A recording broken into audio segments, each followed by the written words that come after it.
Film की शुरुआत हुई 1939 में, जहाँ टेप रिकॉर्डर में हम एक बच्ची को देखते हैं। ये बच्ची हाथ में क्रॉस लेकर आसमान की तरफ करती है, साथ साथ दुआ भी मांग रही थी। ऐसा होते ही वहाँ अंधेरे से रोशनी आ गई, क्योंकि पहले सूरज ग्रहण लगा हुआ था। अब क्योंकि उसकी दुआ कबूल हो गई थी, इसलिए सब उसे अपने लिए मसीहा समझने लगे। वो उम्मीद भरी नजरों से बच्ची को देखते हुए उसके पास आकर जमा हो जाते हैं। उन सब ने भी अपने अपने हाथों में क्रॉस पकड़े हुए थे। इसके बाद कहानी 10 साल के बाद की दिखाई गई। ये वक्त होता है 1949 का। हम एक सिस्टर को देखते हैं जिसका नाम नारसीसा होता है, जो सामान लेकर एक चर्च में आती है। उसने देखा कि चर्च पर बहुत सारे गोलियों के निशान हैं। तभी यहाँ एक और नन सिस्टर आई, जो यहाँ की हेड नन थी। वो नारसीसा को अंदर लेकर गई। बताती है कि जंग के बाद जब यहाँ पर अमन शांति हुई, तो तब तक चर्च के पुराने लोग इस जगह को छोड़कर जा चुके थे। पुराने लोगों में अब बस मैं हूँ, एक सिस्टर और मदर सुपीरियर है। अब ये चर्च गरीब बच्चों का स्कूल और हॉस्टल बना दिया गया है। गरीब लोगों के बच्चे यहाँ आकर पढ़ाई करते और रहते हैं। अब नारसीसा मदर सुपीरियर से जाकर मिलती है, जो इस स्कूल और हॉस्टल को चला रही थी। नारसीसा इस कमरे में उसी बच्ची की तस्वीर को देखती है जिसे हमने शुरुआत में देखा था। दरअसल ये बच्ची और कोई नहीं बल्कि सिस्टर नारसीसा ही थी। इनकी बातचीत के दौरान हमें पता चला कि नारसीसा यहाँ बच्चों को पढ़ाने आई है, क्योंकि हाल ही में एक सिस्टर स्कूल छोड़ के चले गई थी, पर कोई भी नहीं जानता था कि वो अचानक कहाँ चली गई। अब नारसीसा को एक कमरा दिया गया जहाँ वो अपना सामान रखने लगती है, पर उसका सूटकेस आगे नहीं जा रहा था। उसने जब चेक किया तो वहाँ एक बॉक्स पड़ा हुआ था, जिसे खोलने पर अंदर एक घर, एक सिस्टर की तस्वीर और एक कैंची थी। तस्वीर पर इस सिस्टर का नाम भी था, जो सोकोरो होता है। उसकी तस्वीर हाथ में लेकर नारसीसा सिस्टर सोकोरो का नाम लेती है। ऐसा होते ही सामने बड़ी कुर्सी हिलने लगी, जो एक आवाज के साथ नीचे गिर जाती है। तभी कोई बाहर का दरवाजा जोर जोर से पीटने लगता है। हालांकि नारसीसा दरवाजा खोलकर देखती भी है, पर वहाँ उसे कोई भी दिखाई नहीं देता। लेकिन हाँ, उसे अपने कमरे के सामने वाली दीवार पर एक निशान बना दिखता है, जो पहले नहीं था। पर वो इसे नजरअंदाज करके अपनी क्लास में आ जाती है बच्चों को पढ़ाने के लिए। वो सबसे पहले बच्चों को अपने बारे में बताकर ब्लैक बोर्ड पे अपना नाम लिखने लगती है। और अब जैसे नारसीसा ने अपना नाम लिखा, सभी बच्चे अजीब तरह से डरने लगे। मुंह ही मुंह में कुछ बोलने लगते हैं। एक बच्ची रोजा तो इतनी डर जाती है कि उसका टॉयलेट ही निकल जाता है। क्लास खत्म होने के बाद नारसीसा रोजा के पास आई, पूछती है कि जब मैंने ब्लैक बोर्ड पर अपना नाम लिखा था तो तुम और सारे बच्चे क्यों डर रही थी? पर रोजा के कुछ भी बताने से पहले उसकी जुड़वा बहन रोजा को बोलने से मना करती है कि वो नारसीसा को कुछ न बताए। अब जब नारसीसा अपने कमरे में आई तो उसने देखा कि दीवार पर बना वो निशान जो मैंने पहले भी देखा था, वो अब थोड़ा और बढ़ गया है। रात ही रात में किसी ने वहाँ एक और लकीर खींच दी थी, पर नारसीसा अभी भी इस पर इतना ध्यान नहीं देती। बाद में मदर सुपीरियर उसे एल्बम दिखाती है, जिसमें उन सिस्टर्स और नन्स की भी तस्वीरें थी जिन सबकी यहाँ काम करते करते मौत हुई। एल्बम में एक तस्वीर गायब थी, जो देखकर नारसीसा समझ जाती है कि गायब तस्वीर जरूर सिस्टर सोकोरो की होगी, जो उसे कमरे में मिली थी। वापिस अपने कमरे में आकर सिस्टर सोकोरो की तस्वीर देखने लगती है। एक बार फिर कुर्सी हिलने लगी, जो आवाज के साथ नीचे गिर जाती है। पहले की ही तरह फिर से कोई जोर जोर से दरवाजा पीटने लगा। वो कान लगाकर सुनती है, लेकिन कोई नहीं था। अब उसे लगने लगा कि ये जरूर मेरे किसी गलती की वजह से ही हो रहा है मेरे साथ, इसलिए वो अपने आप को ही पीटने लगी। क्योंकि उनके रिलीजन मजहब में ये माना जाता है कि अगर आप खुद को मारकर सजा देंगे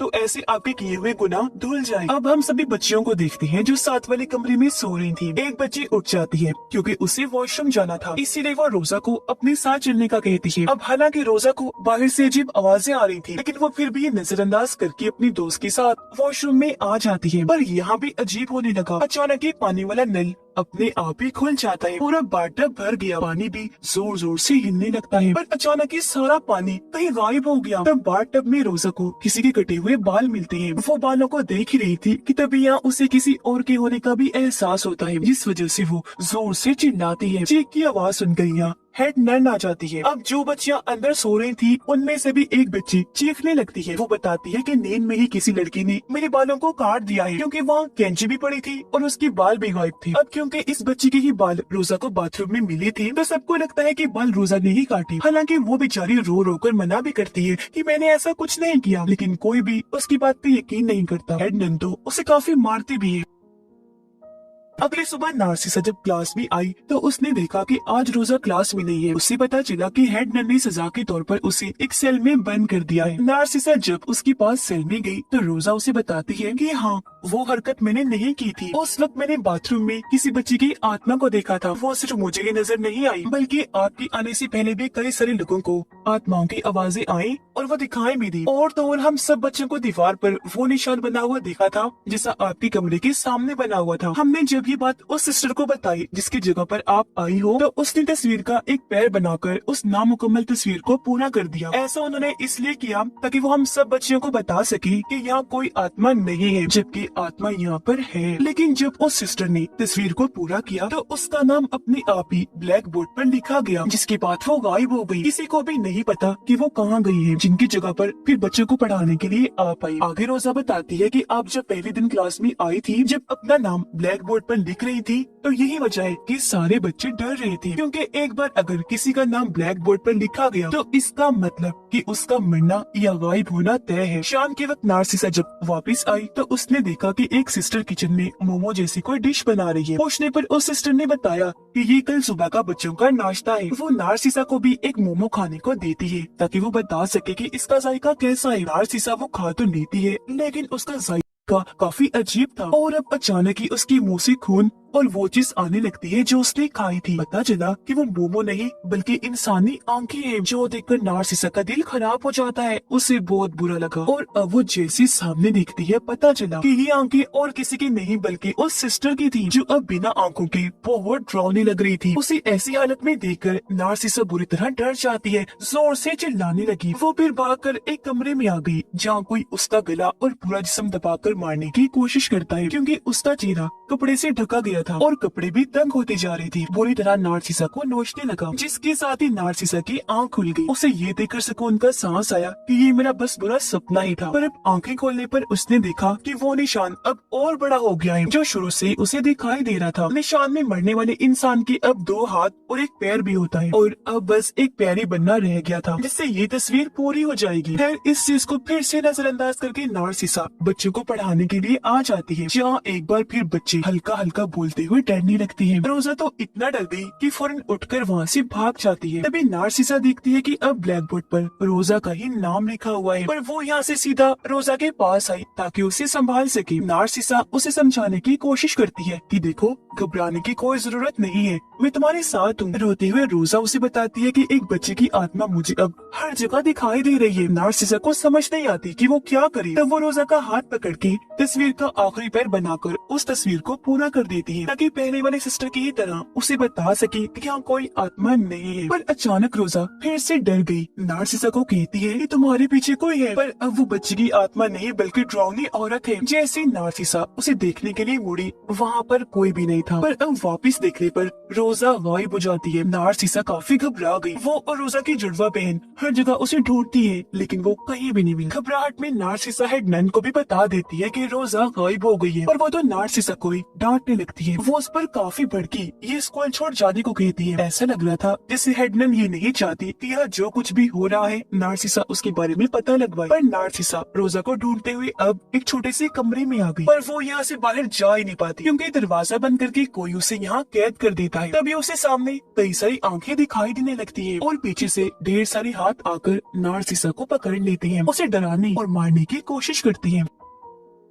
नार्सिसा यहाँ जिसका नाम लेकर भाग जाती है। तब उसे अपने सामने रोजा की लाश दिखाई देती है। वो काफी दुखी हो गई, जिसके बाद रोजा को दफनाने की तैयारी होने लगी। नार्सिसा काफी रो रही थी। फिर वो उदास मन से ये चर्च स्कूल छोड़कर जाने लगती है। अब वो जैसे सूरज को देखती है, सूरज ग्रहण लगने लगता है, बिल्कुल वैसे ही जैसे उसके साथ बचपन में हुआ था। तब की तरह एक बार फिर यहाँ अंधेरा छा जाता है, लेकिन कुछ देर बाद जैसे ग्रहण हटा तेज रोशनी आती है, पर घुटनों के बल बैठकर वो फिर भी सूरज को देखती रही। एक मिनट के लिए भी आंखें नहीं हटाती और इसी के साथ नार्सिसा की आंखें चली जाती हैं, यानी वो अंधी हो गई थी। पर आंखें ना होने के बावजूद भी वो सब कुछ देख पा रही थी कि आखिर यहाँ पर हुआ क्या था। ये वो वक्त था जब जंग छिड़ी हुई थी। नार्सिसा देखती है कि जंग के दौरान कुछ लुटेरी इस चर्च में घुस आए थे। एक लुटेरी ने बेचारी सिस्टर सकोरो के साथ बहुत गलत कर दिया, जो देखकर नार्सिसा को इतना बुरा लगा कि वो चिल्लाने लगती है। चीख की आवाज सुनकर प्रेजेंट टाइम में सबको पता चल गया था कि नार्सिसा की आंखें चली गई, इसलिए वो लोग उसे लाकर कमरे में लिटा देते हैं। जिसके बाद नार्सिसा दोबारा से सिस्टर सकोरो की तस्वीर को अपने हाथ में ले लेती है। एक बार फिर पास्ट के उस वक्त से जुड़ जाती है। देखने लग गई कि सकोरो के साथ जब लुटेरी ने गलत किया था उसके बाद क्या हुआ था। नार्सिसा देखती है कि उस हादसे के बाद सिस्टर सकोरो की बेटी पैदा हो गई, पर चर्च की इज्जत न चली जाए इसलिए मदर सुपीरियर सकोरो की बेटी को चर्च के अंदर ही पालती है, कभी उसे बाहर जाने नहीं देते। अपनी यादों में नार्सिसा ये सब देख ही रही थी कि तभी प्रेजेंट टाइम में सोकोरो की आत्मा उसके सामने आ जाती है। अब तक नार्सिसा को भी पता चल गया था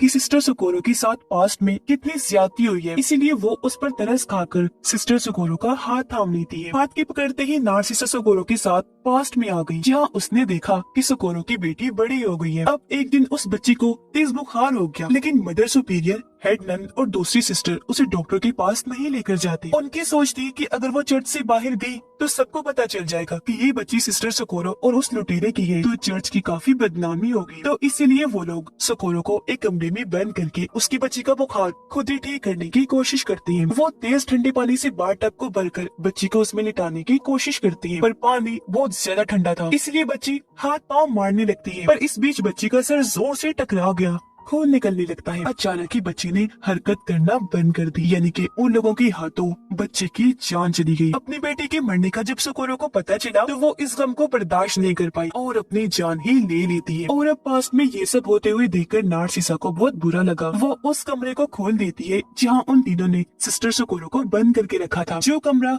हमेशा से बंद रखा, किसी को वहाँ जाने की इजाजत नहीं। और अब जैसे कमरा खुला, यहाँ पर दो टाइमलाइन चलने लगती है, एक पास्ट और एक प्रेजेंट की, जो दोनों एक दूसरे से जुड़ जाती है। कमरा खुलते ही पास्ट में जहाँ सोकोरो फांसी से लटकी हुई थी उसकी आंख खुल जाती है और अब उसकी लाश पास्ट में घूमने लगी, जबकि प्रेजेंट में उसकी आत्मा तीनों को डराने लगती है, यानी मदर सुपीरियर, हेडनन और सिस्टर को, जिनके हाथों उसकी बच्ची की मौत हुई थी। पास्ट में सोकोरो हेडनन का मुंह अजीब तरह से तोड़ देती है, जिससे उसकी मौत हो गई। अब यहाँ हेडनन की मरते ही प्रेजेंट में भी उसकी मौत हो जाती है। फिर पास्ट में सोकोरो मदर सुपीरियर के पास गई, वो उसका मुंह पकड़ के बाथ-टब में डुबो देती है। ऐसे फिर मदर सुपीरियर की पास्ट में मौत होते ही प्रेजेंट में भी वो मारी जाती है और फिर सोकोरो तीसरी सिस्टर को भी मार देती है। अब इस तरह सोकोरो ने इन तीनों को मारकर अपनी बेटी का बदला ले लिया। और जो बार बार नार्सिसा के कमरे में कुर्सी गिर रही थी, वो असल में सोकोरो ही उसे इशारा देने की कोशिश कर रही थी, जबकि रोजा को उसकी बेटी की आत्मा दिखाई दिया करती थी। स्कूल में पूरी तरह अमन शांति आ जाती है, मतलब सब कुछ नॉर्मल बिल्कुल ठीक हो गया था। ये स्कूल हर लिहाज से महफूज था, क्योंकि बदला पूरा होते ही इन्हीं मदर सुपीरियर और हेडनन के मरने के बाद किसी को ना तो वो निशान दिखा और ना ही सोकोरो और उसकी बेटी की आत्मा। और अब यहाँ से सीन शिफ्ट होकर आ जाता है 40 साल के बाद, यानी 1991 में, जहाँ अब ये चर्च स्कूल काफी बड़ा और अच्छा बन गया था। यहाँ पर नए नए बच्चे आकर पढ़ा करते थे, जिसे अब नार्सिसा ही चला रही थी, जहाँ वो काफी बूढ़ी हो गई थी पर अभी भी बच्चों को पढ़ाया करती थी। इसी के साथ ही इस फिल्म की कहानी यहीं पर खत्म हो जाती है।